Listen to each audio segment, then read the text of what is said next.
भारत और न्यूजीलैंड के बीच trade deal की घोषणा हो गई है। न्यूजीलैंड से आने वाले 95% सामानों पर भारत टैरिफ को घटाने वाला है। न्यूजीलैंड अगले 15 वर्षों में $20 मिलियन का इन्वेस्टमेंट करेगा भारत में। और न्यूजीलैंड सरकार ने प्रेस रिलीज के जरिए दोनों देशों के बीच हुई इस डील की घोषणा की। पीएम मोदी ने भी इस डील के बारे में अपने सोशल मीडिया हैंडल से जानकारी दी है।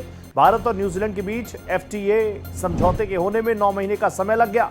न्यूजीलैंड के प्रधानमंत्री मार्च 2025 में जब भारत दौरे पर आए थे, तब इस समझौते को लेकर फ्री ट्रेड एग्रीमेंट को लेकर पहली बार बातचीत का सिलसिला शुरू हुआ। और अब साल के खत्म होने से पहले यानी नए साल के आगाज से पहले ये बड़ी गुड न्यूज है दोनों ही राष्ट्रों के लिए। तो न्यूजीलैंड बहुत ही खूबसूरत देश, बड़ी संख्या में भारतीय भी रहते हैं, बड़ी संख्या में सिख समुदाय रहते हैं न्यूजीलैंड में। उनकी इकोनॉमी में हम लोग लगातार योगदान दे ही रहे हैं। भारत की वर्कफोर्स सिर्फ भारत ही नहीं पूरे विश्व में अपना लोहा तो मनवा ही रही है।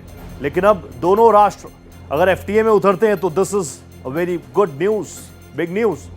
मेरे साथ मेरी सहयोगी महिमा खटारिया जुड़ चुकी है। महिमा, कितनी बड़ी गुड न्यूज है नए साल से पहले जब दो बड़े राष्ट्र यानी न्यूजीलैंड और भारत एक साथ एफटीए की दिशा में आगे बढ़ रहे हैं और दोनों ही राष्ट्र अध्यक्षों ने, वेदर इट्स न्यूजीलैंड पीएम और प्रधानमंत्री नरेंद्र मोदी, दोनों ने अपना उत्साह भी व्यक्त किया है सोशल मीडिया पर। बिल्कुल रोहित, सही कहा आपने। भारत और न्यूजीलैंड के बीच एक ऐतिहासिक आर्थिक साझेदारी की शुरुआत हुई है। प्रधानमंत्री नरेंद्र मोदी और न्यूजीलैंड के प्रधानमंत्री क्रिस्टोफर लक्सन ने टेलीफोन पर हुई बातचीत के दौरान एक लैंडमार्क का मुक्त व्यापार समझौता यानी एफटीए, जिसकी बात आप भी कर रहे हैं, उसकी घोषणा की। साथ ही साथ सबसे महत्वपूर्ण बात हो जाती है रोहित कि इस समझौते की बातचीत मार्च 2025 में प्रधानमंत्री लक्सन की भारत यात्रा के दौरान शुरू हुई थी। इसे मात्र 9 महीने के रिकॉर्ड समय में पूरा करना दोनों देशों की मजबूत राजनीतिक इच्छा शक्ति को दर्शाता है। साथ ही साथ दोनों नेताओं ने अगले 5 वर्षों में द्विपक्षीय व्यापार को दोगुना करने और अगले 15 वर्षों में न्यूजीलैंड से भारत में 20 बिलियन अमेरिकी डॉलर के निवेश का लक्ष्य भी रखा है।